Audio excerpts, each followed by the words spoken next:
Assalamualaikum warahmatullahi wabarakatuh. Bismillahirrahmanirrahim. Kali ini kita akan berdiskusi masalah bagaimana cara sukses belajar bahasa Inggris.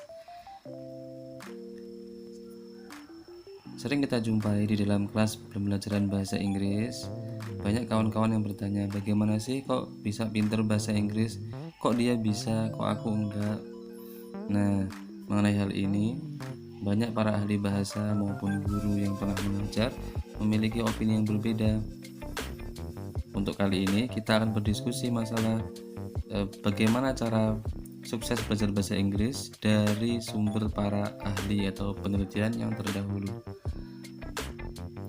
Jadi, pada dasarnya dulu penelitian itu berpendapat bahwa suksesnya seseorang belajar bahasa Inggris itu tergantung, yang pertama adalah pada strategi yang dipakai guru dalam mengajar atau metodenya.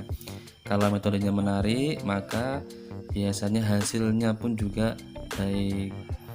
Ada juga yang berpendapat bahwa dengan penggunaan media pembelajaran yang menarik, yang baik, memakai game-game yang interaktif akan dapat meningkatkan kesuksesan belajar bahasa Inggris. Ada pula yang berpendapat bahwa yang paling penting adalah bagaimana men-setting lingkungan belajar agar semirip mungkin dengan aslinya. Jadi semakin asli, semakin mirip, misalnya ada native yang mengajar, nah itu semakin baik. Itu adalah seluruh perspektif penelitian pada masa lampau. Nah, untuk yang sekarang ini, hampir seluruh peneliti ahli bahasa berpendapat sama, yaitu bahwa hal yang paling mempengaruhi kesuksesan pembelajaran bahasa Inggris adalah diri sendiri atau individu dari setiap pembelajar. Dulu ketika fokus pembelajaran adalah teacher center atau berpusat pada guru, sekarang sudah mulai berganti menjadi student center, jadi kepada siswa. Kali ini pembelajaran bahasa Inggris yang sukses lebih mendalam atau mendetil, yaitu bahwa dari setiap individu itu memiliki perbedaan, dan perbedaan inilah yang menentukan suksesnya belajar bahasa Inggris.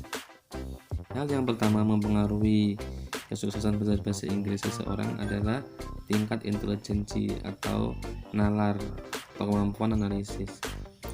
Walaupun penelitian dalam hal ini masih sangat terbatas, tapi sudah terbukti bahwa intelijensi seseorang dapat mempengaruhi kemampuan dalam menganalisa struktur bahasa. Atau kata lain adalah kemampuan grammar. Jadi kawan-kawan yang suka menghitung, suka matematika, itu akan lebih cepat belajar grammarnya. Yang kedua adalah mengenai memori atau kapasitas hafalan, cepat tidaknya hafalan, serta cara menghafal yang sesuai yang dimiliki oleh seseorang.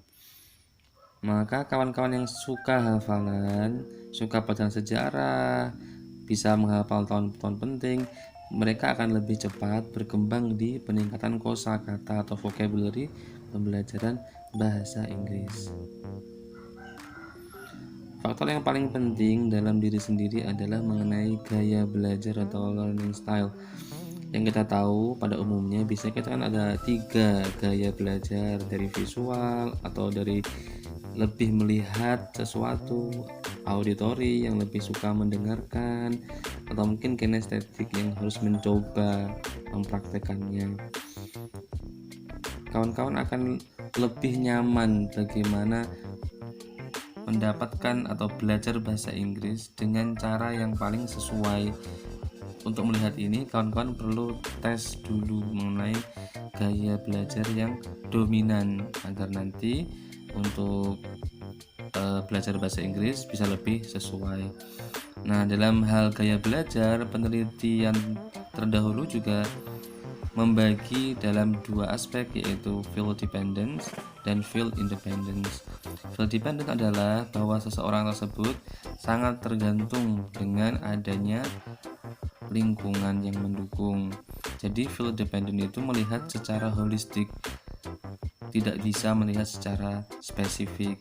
Nah, mereka bagus secara sosial dan berinteraksi dengan orang lain, karena interaksi itu mereka rasa itu mudah dan menyenangkan. Sedangkan feel independence atau yang tidak tergantung dengan lingkungan, mereka akan lebih suka menganalisa, lebih spesifik, dan tapi kekurangannya adalah lebih enggan untuk berinteraksi. Ada juga para ahli yang membagi gaya belajar aktif dan pasif. Jadi kita sering melihat kawan-kawan kita yang aktif ngomong, ada yang pasif, itu semua gaya belajarnya. Jadi jangan memaksa memakai cara orang lain atau pakai gaya orang lain, bahwa kawan-kawan mempunyai gaya atau cara belajar sendiri-sendiri yang itu harus dikembangkan masing-masing. Nah, selanjutnya yang sangat mempengaruhi suksesnya belajar bahasa Inggris adalah mengenai motivasi belajar. Motivasi itu artinya adalah keinginan untuk berkembang. Sudah sangat biasa banyak penelitian dan memang sangat mempengaruhi dari kesuksesan belajar bahasa Inggris. Bahkan motivasi belajar masuk ke dalam 2 aspek terbesar pengaruh dalam sukses belajar. Motivasi ini ya termasuk motivasi intrinsik atau dalam diri sendiri, dan juga mungkin motivasi dari luar atau ekstrinsik. Hampir seluruh penelitian menyimpulkan bahwa motivasi sangat mempengaruhi prestasi. Jadi kalau kawan-kawan motivasinya tinggi belajar bahasa Inggris, pasti hasilnya baik. Tapi kalau motivasinya rendah, pasti malas belajar dan gak berhasil. Faktor terakhir yang dalam pembahasan kita kali ini adalah mengenai personality atau sifat. Nah, sifat merupakan salah satu faktor penting juga yang mempengaruhi hasil belajar bahasa Inggris. Minimal kita harus mengetahui ada 2, yaitu extrovert dan introvert. Extrovert atau orang yang suka yang terlebih terbuka, mereka lebih mudah berinteraksi. Karena mudah berinteraksi, maka akan lebih cepat lancar berbicara bahasa Inggris, walaupun belum terlalu akurat atau mungkin agak lebih salah-salah. Sedangkan introvert yang tertutup, memang mereka akan lebih susah untuk berkomunikasi, apalagi secara spontan atau tanpa persiapan, dan memang agak lama untuk lancar berbahasa Inggrisnya, namun lebih akurat atau lebih baik lebih tidak salah, menghindari salah. Nah, itu tadi aspek-aspek yang mempengaruhi kesuksesan dalam pembelajaran bahasa Inggris. Sekarang jadi gimana nih biar pintar bahasa Inggris? Menjawab pertanyaan itu, konsep yang paling tepat adalah konsep input dan output. Jadi seberapa baik atau seberapa bagus kemampuan kita berbahasa Inggris, speaking kita, writing kita, reading kita, itu kita sebut dengan output, akan sangat tergantung dari input yang kita masukkan. Jadi usaha kita untuk menginput bahasa Inggris dari berbagai sumber, baik itu dari lagu, dari movie, atau dari belajar, membaca dan sebagainya, itu nanti akan tersimpan dan akan sangat mempengaruhi bagaimana kemampuan kita berbicara, menulis, membaca, dan seterusnya. Oleh karena itu, strategi yang paling tepat biar pintar bahasa Inggris adalah dengan beraksi atau do more. Kalau pengen pintar listening, ya listen more. Kalau pengen pintar membaca atau reading, read more. Kalau pengen pintar speaking, speak more. Kalau pengen pintar grammar, practice more. Kalau pengen pintar membaca atau menulis, write more.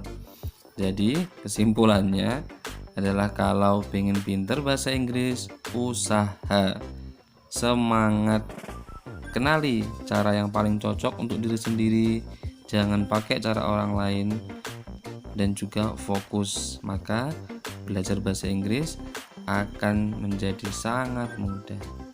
Oleh karena itu, yuk terus belajar, karena usaha kita dalam belajar akan sangat menentukan dalam suksesnya kita belajar bahasa Inggris. Terima kasih banyak. Assalamualaikum warahmatullahi wabarakatuh.